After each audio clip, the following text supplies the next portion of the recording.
Good morning. My mom had sent this article in to us today. It was discussing how black girls are disproportionately punished in schools and how that affects their life trajectories and things. And I got to a point in the article where it was discussing the fact that black girls are seen as more adult, more capable, that sort of thing. And they need less nurturing by they're believed to need less nurturing by the age of 5, and that sort of thing. And it just reminded me of a triggering event for me. I was an adult, but I was a very young adult. And it wasn't a teaching experience. It was just the thought came through because it's not just teachers. It's so ingrained in our society. It's our peers. It's our friends. It's other black people. Um, I was out with two friends. This was the summer after freshman year of college. So, out with two friends, and so this is the summer between freshman and sophomore year.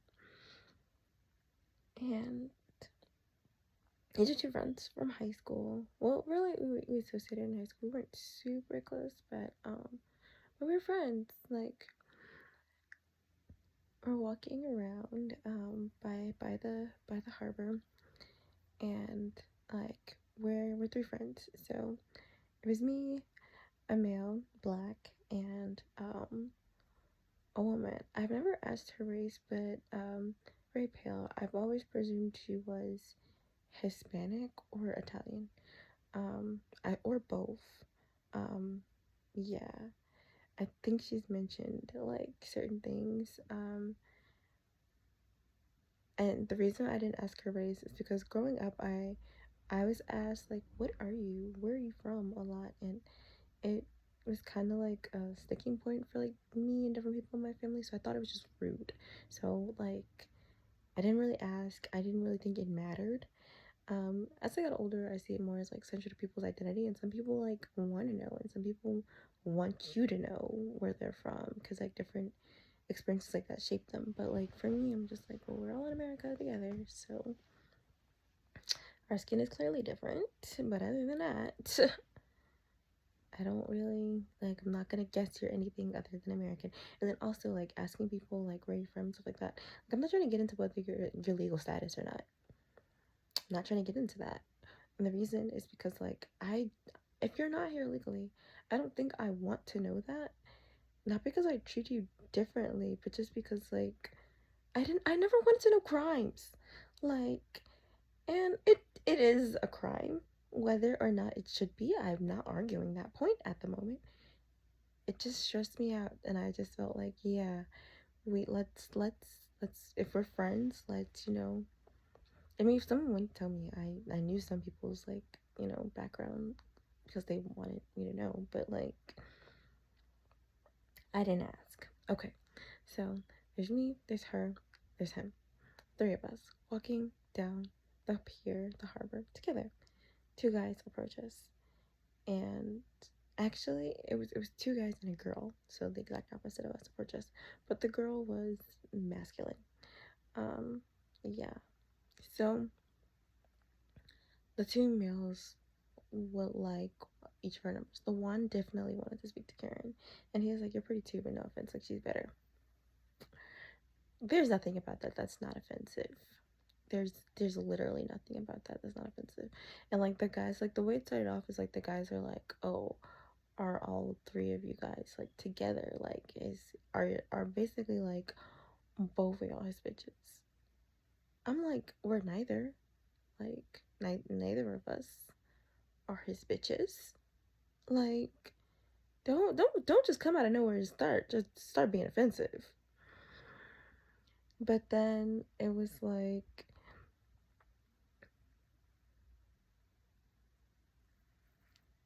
they wanted our number. I think I gave one of them my Instagram, but I wasn't interested in either of them. But I gave the one who I guess was settling for me, which that made me feel horrible too, right? But like I remember like my friend being like protective of I remember my male friend being like protective of the other girl, and we had a conversation about it like later, and he was like, yeah, I was worried about her because like I know she's like really shy and stuff like that, and like she doesn't always like handle those kinds of situations well. And then I was like, cool, I'm glad that you're protective of her. I'm like, I have a whole anxiety disorder.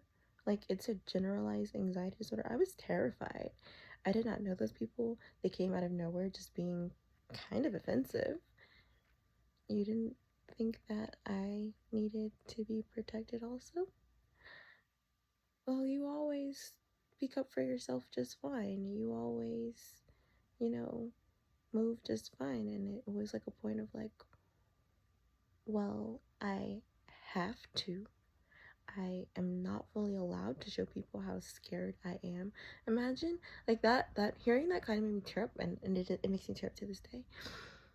Cause it's like, well, I'm glad that you realize that women do feel uncomfortable and scared in those situations, but I guess it's like the type of women who feel scared and uncomfortable in those situations.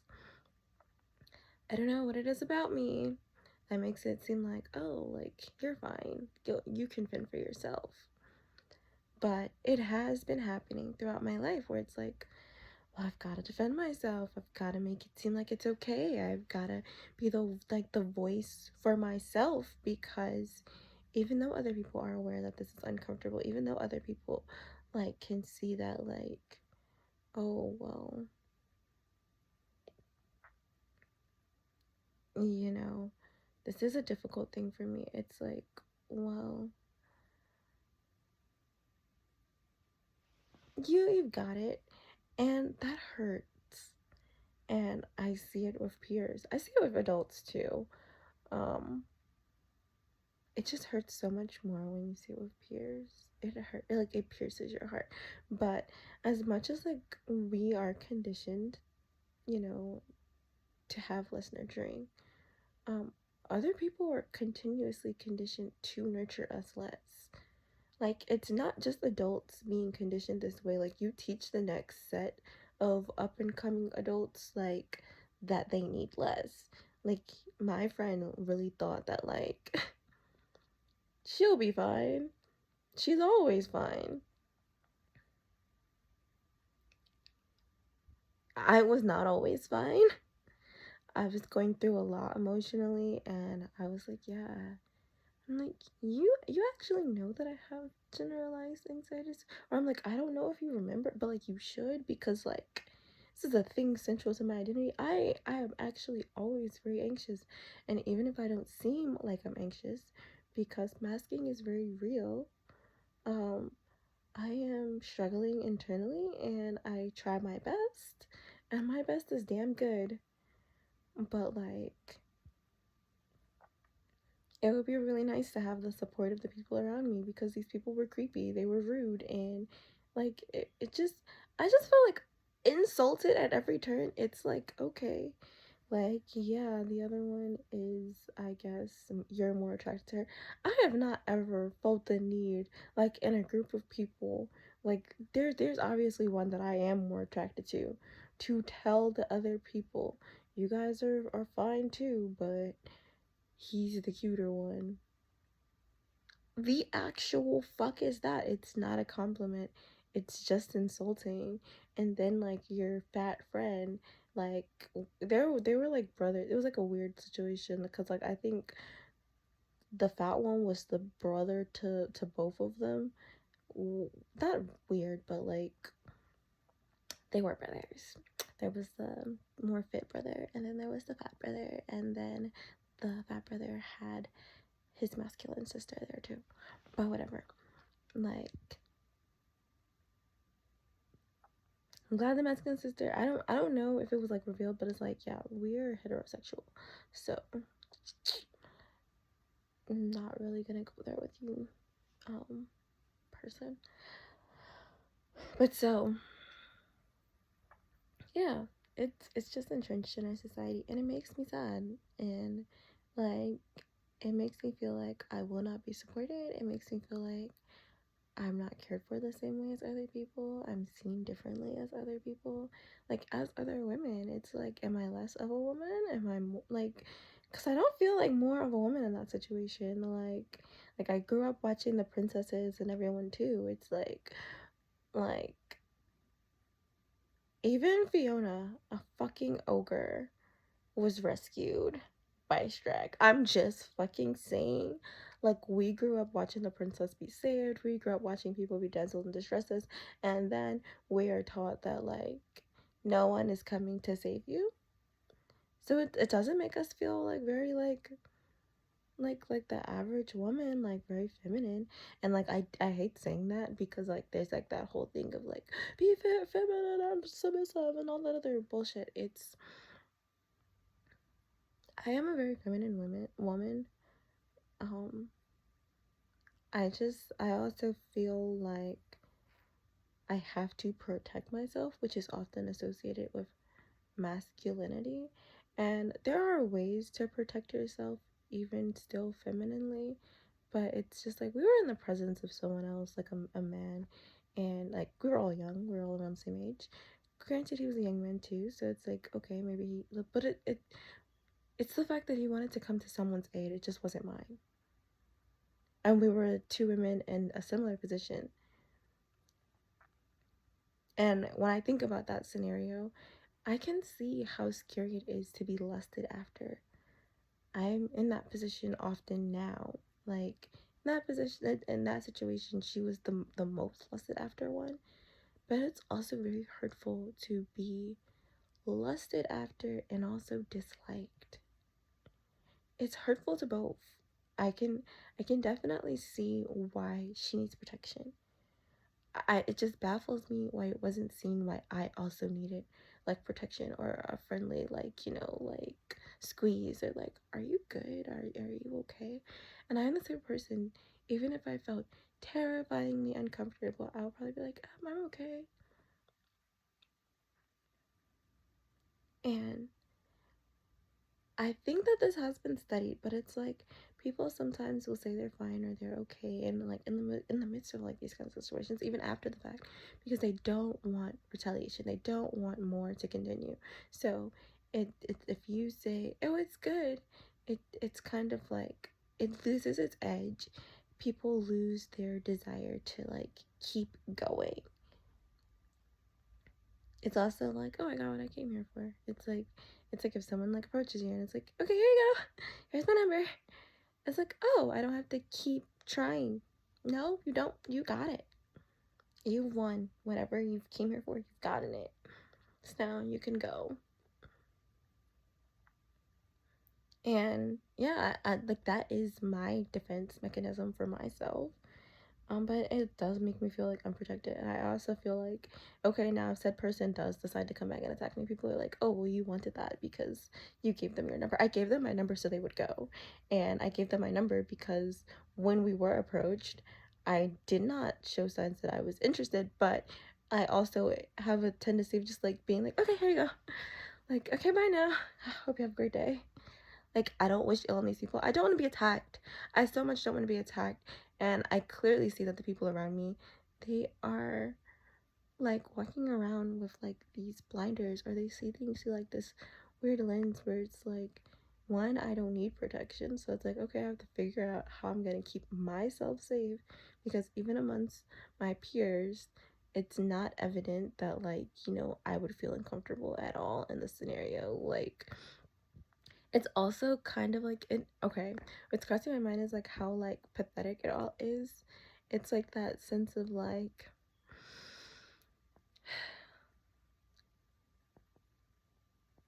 it gives me like this icky feeling of like, oh, the other woman, she's probably uncomfortable being approached by these guys. She's probably uncomfortable being approached by like certain guys, because like she probably gets approached a lot.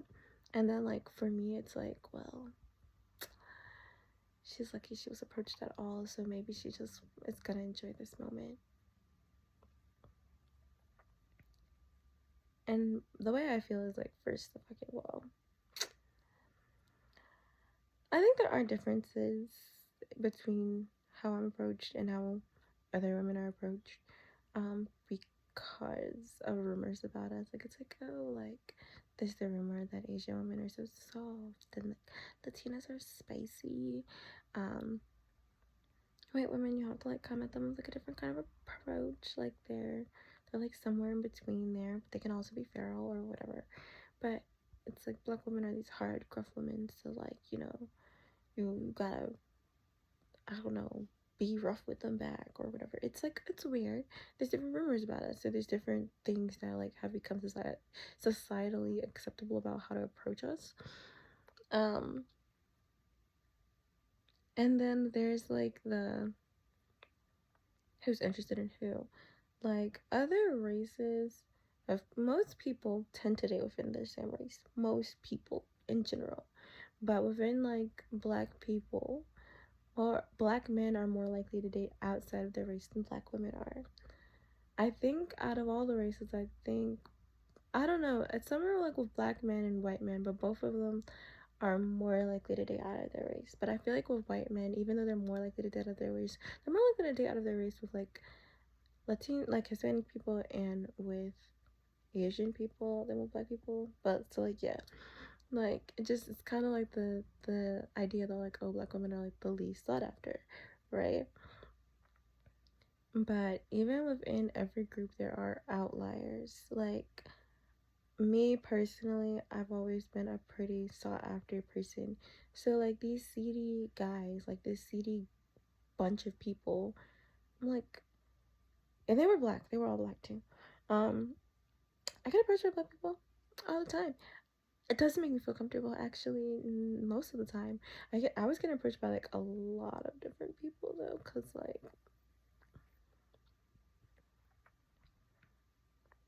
I just left college. I had just gotten back from abroad and I got approached by different people there. Like I actually, after that point, like when I was abroad, I actually had like a stalker situation. Yeah. So it's like, I don't know what I like, but for the three of us, the guy was definitely closer to both of us than we were to one another. I knew the girl though, we had home together, we were cool. I talked to her occasionally, not very much, but you know, he probably knew things about her that I didn't know. And out of the two of us, he probably had his reason for like being like, oh, I'm worried about her. But I also feel like I don't think he was worried about me. And he's like, well, you're always fine. I'm always fine because I always have to be fine. I'm always fine because people always assume that I'm fine. So at my, big age or maybe young age of like, I think I was, what, 18 at that time? Like, because it was the summer before my sophomore year, and that's when I was turning 19, like in the amidst my sophomore year. So it's like, I was 18. I was technically an adult. I was, I was, I was a little nervous. I was definitely like feeling like, oh my gosh, we were just going about our day, we were just going on our merry way, we were leaving, and now these people are still trying to talk to us. And like, I don't like letting insults fly. You let one fly, then it's another, then it's another. It's not a fun experience. Sometimes you ignore them and like people leave you alone, but sometimes you ignore them and people, they decide to engage you further. It is a it's a coin flip what kind of people you're gonna get. um but so yeah, it is, it's interesting, and like I had reason to be like, nervous around men at that time because I literally like met a man when I was abroad in a club, and he wanted to keep like he wanted to meet up with me, and then I was thinking about the fact that I'm in a foreign country. I don't know him very well. I don't have my family here. Like if something happens to me, then what? Like I don't have anyone who's like really gonna like be able to protect me. There's no one who's really going to know where I should be when I should be there, who's really checking for me the way that my family would. Maybe I shouldn't go on this date. Like maybe I don't really want to talk to him very much. He kept changing, he kept getting different numbers and like calling me, so I kept blocking him. Like, he did that for months. Like, I felt so scared. I'm like, oh my gosh, this person, like, won't stop harassing. This person won't stop trying to come in contact with me. He met me once. It was terrifying. So these weird men who, like, weren't insulting to me, coming off of an experience where I was terrified for months.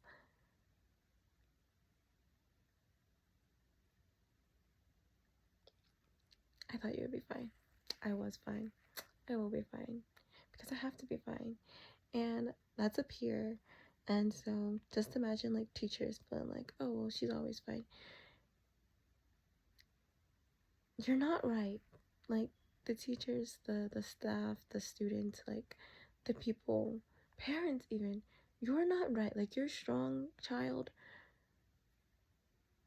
You probably stopped defending them way too soon.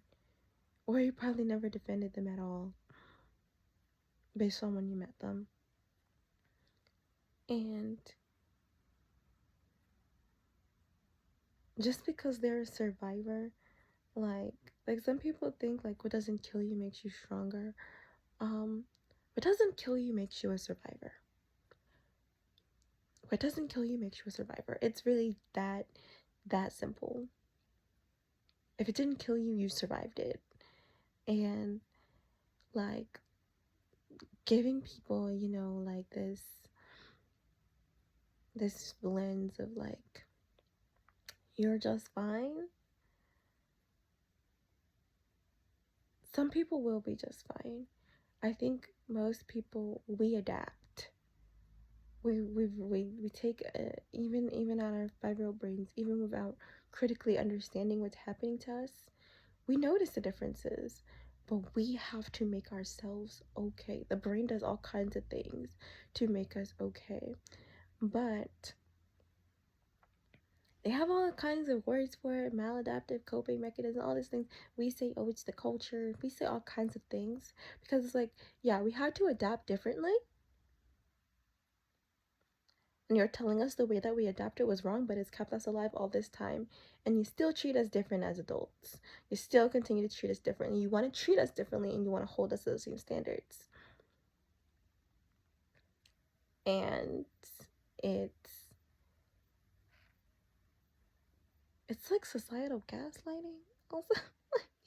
It's like so many, like the whole society is implicated in our, like, the whole society is implicated in our development. And to say that it's like wrong, it's like, oh, the angry black woman, like you're feeding into that trope, or it's like, you know, just lucky to be picked. Am I lucky to be picked by someone who I never wanted? Am I lucky to be picked by like the dregs of society? Am I lucky? I think sometimes I'd rather be left alone. Like, there's all these different narratives, the different things, and I feel like it's just very clear, it's very abundant that, oh, they'll be alright. And it's said to us, it's said about us, and it's shown in actions that we will be alright. And if we're not alright, we are questioning ourselves, why am I not alright? Because actually most people wouldn't be alright in that situation. Most other people would not be alright in that situation. And you're told to be alright.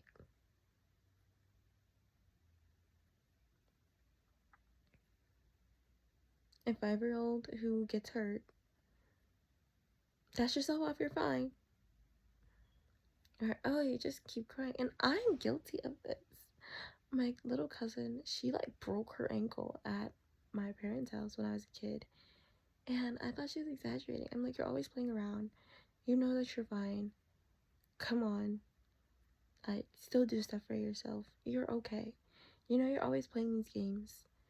The game's over.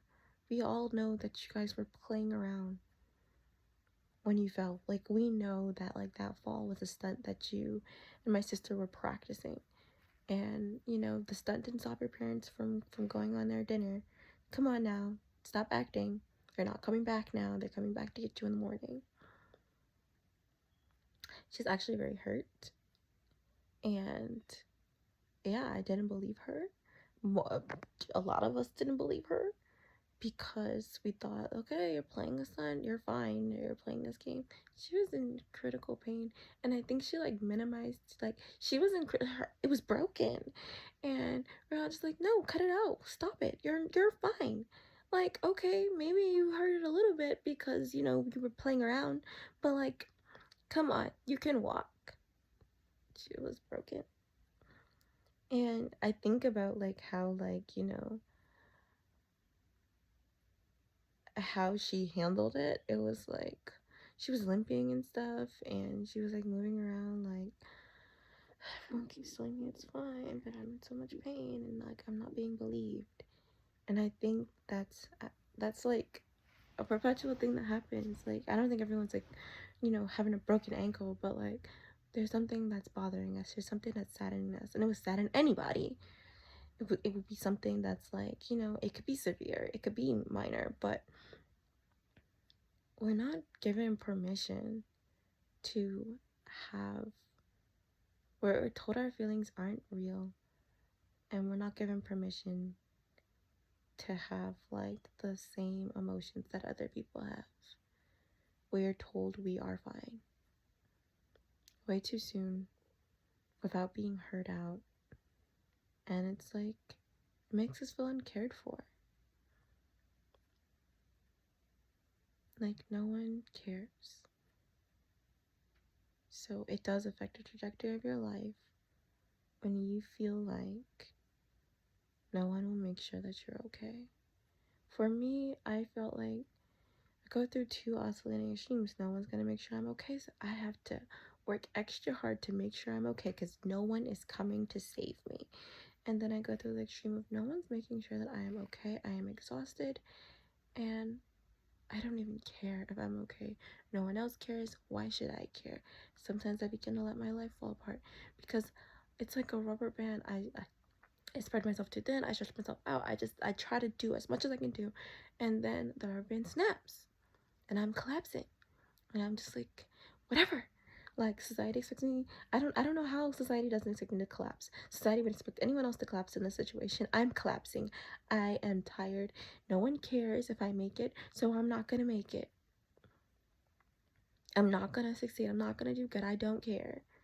I go through those extremes myself. Why? Because what what do people genuinely expect?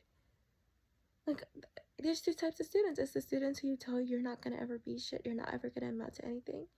Some of them try to prove you wrong, and others say, well, since you feel that way, I will continue to behave that way. And for me, I'm a little bit of both. Because I want a good life. So I feel the need to prove people wrong. But sometimes I feel like I'm shooting for a society whose failed me idea of a good life. Is that even good for me? If I have so little support and I still have to get the same things as others, is it even worth getting? Anyway, that like little 3 minutes of reading that I did fueled all these thoughts, and I hope other people think about that. I wonder, like, other Black women, like, what has your experience been? This was an American article, um, but I do wonder, like, because I imagine, like, it's a problem outside of America, too. But, like, yeah, I want to know Black people's perspectives. I want to know Black women's perspective, especially, but I also want to know non-Black people's perspectives, like, have you found yourself guilty of feeling like, your Black counterparts are fine? And I want you to think about times where, like, because sometimes it's like, think about women, right? Like, because, like, there's intersectionality, because I'm a Black American woman, right? There's intersectionality here. Like, women, you can relate to times where, you know, You've been told that, like, oh, the pain's not that bad. Women, when we go to the doctor, our pain is less believed than men. Like, women, we got it rough, right? But black men, like, I want you to think about a time where, like, people, like, real men don't cry, like, society treats us all like it does harm to us all. And think about, like, people who are at, like, those cross intersections of, like, having, like, multiple things stacked against them, or like multiple ways that society treats them. That kind of informs the fact that no one's coming to save you, and you don't need as much nurturing, and you need less. Just because you're told someone or something needs less doesn't mean that it's true. And I want you to think of times where people treated you like you needed less and you needed much more support than you received. And I want you to remember that anytime you begin to think, someone's fine. I think people's default should be to check in. Are you okay? And then check in twice, because I know with me, it's kind of like that. Hey, how are you? And every time I say, oh, I'm good, I'm fine, I could be going through the worst day of my life. I have been in places where it's like my family member have just died or whatever. A stranger asks, like, oh, how you doing? I'm good. Right? And then as a woman, like, I just naturally will, like, start to perk up and smile, because I don't want people to say, you should just smile. Like, please just be alone. I want to make this interaction short. Even people who knew me, I sometimes would just just reactively say, I'm good. I reached the point when I was younger where sometimes I'd be like, oh, I'm doing terrible actually, but carry on, have a good day. like, because it's like I got tired of lying about it. But I've defaulted back to being fine. So check in like once or twice, depending on like your relationships with the person. We need to be a society that checks in. And I know the human brain, we want to assume, we want to make quick decisions. I understand. Like, my brain is like that too. With strangers, I don't get into it with them. Like, I think, like, use your discernment with that checking in with strangers, because, like, I would probably be like, I'm really fine and you're being really creepy. Like, I said I was fine. Because I don't want to divulge certain things to someone who I don't know that well. So use your discernment with that. But we should be a society that checks in. We assume that so many people are strong, and it's not an insult to them. It's not a lack of strength. They could be very strong, they could be handling it very well, but why would we pile more on top of that? If we're supposed to be in someone's support system, why are we not offering them support? Because they're so strong? I mean, I'm just thinking about, like, some of like the oldest houses that's been around for a while. A lot of those things stay around a while because they were overbuilt. Like, they were built to last, they were built to be strong. You can build something to be strong, but will it last? Will it stand a long time? Because a lot of us, we're not equipped to stand a long time because we're lacking some of that support. We were built strong, we come from strong stock, we're made from strong stuff, but we are not being built up to last. So I want to hear, a story from everybody about, when you weren't supported enough and you needed extra support. And I want also people to think about a time where someone else, like, you realize in retrospect, you could have been more supportive. And I want people to keep both of those stories in mind when they deal with people, because the world needs more compassion and care. Ta-ta!